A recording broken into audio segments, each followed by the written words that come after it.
Okay, those are good comments, and they're worth addressing. Number one, heart disease, deaths from heart attacks is coming down because of emergency services have been improved. So people are being rescued more effectively. Thus, the wonders of modern medical medicine. I agree. The statistics on heart attacks are improving because of the fact that, but congestive heart failure is not going down. That's going up, congestive heart failure. The other cardiac arrests are decreasing, and that's right. And some of that has to do with medical emergency breakthroughs that keep you alive now. Before, if you got a heart attack and they arrived at your house, you didn't make it. Now they can sustain your life and get you to the hospital. But congestive heart failure is not going down. As far as the indigenous people, yeah, there were people that didn't live to be as old as others. However, and this is a big issue, the people who lived on the indigenous diets, and it's in the Weston Price Manual, you'll see the documentation there. There's also this myth that our ancestors, before the 20th century, all died at around the age of 50. Now, where I live in Pennsylvania, not too far from me, there is a 20-acre cemetery that goes back to the French and Indian War, the very first conflicts that were fought on the American continent before the Revolutionary War. I'm talking 18th century. That cemetery is that old, 20 acres. And you can go around and look at the family plots.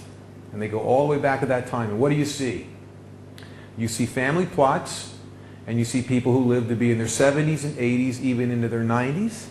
But you'll also see a lot of children in those family plots that died from these outbreaks of childhood diseases at the age of 8 or 14 or 12. When you take in average lifespan, factor in the children who died, let's say, at the age of 12, and somebody who lived to be 70, which is fairly young by today's standards, but say, so that's what? An age of 82, correct? All right, divide 82 by 2, and what do you come up with? 41. That's where they come up with the average life expectancy, averages of death. People who died when they were young, people who died when they were old. But if you got past those childhood illnesses, many of which were, found out to be associated with, cleanliness and hygiene and some of those things, as well as infectious agents that since have been eradicated for the most part, you went and lived to be as long as everybody else lives along today. In fact, right now they're talking about this generation coming up behind me are not going to live as long as my generation. It's going backwards now. Well, no kidding. If you've got 1 out of 3 kids going to end up being diabetic, I got news for you. There's no way you can bring the lifespan beyond what it is right now. Because you do shorten lifespan profoundly with diabetes. Profoundly.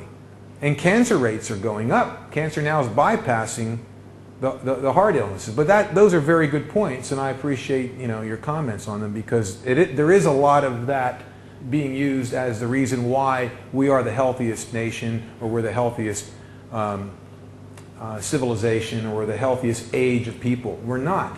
When it comes to trauma, absolutely.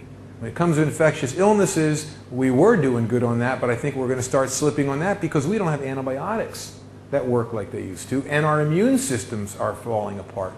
And that's proven.